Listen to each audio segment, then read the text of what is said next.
السلام علیکم ورحمۃ اللہ وبرکاتہ۔ سامعین حضرات، یہاں رک کر یہ بات بھی ذہن نشین فرما لیں، menstruating woman and unclean man، یعنی کوئی ناپاک آدمی جنبی یعنی جس پہ غسل فرض ہو وہ ہو، یا پھر کوئی حیض و نفاس والی عورت ہو، اگر وہ پانی میں ہاتھ ڈال دے اور اس کے ہاتھ میں کوئی ظاہری دکھنے والی نجاست یعنی ناپاکی گندگی نہ لگی ہو تو پانی ناپاک نہیں ہوگا۔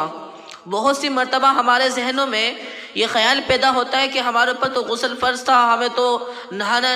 ضروری تھا، پہلے ہم نے بالٹی میں یوں ہی ہاتھ ڈال دیا۔ تو خوب ذہن میں رکھ لیجیے یہ بات،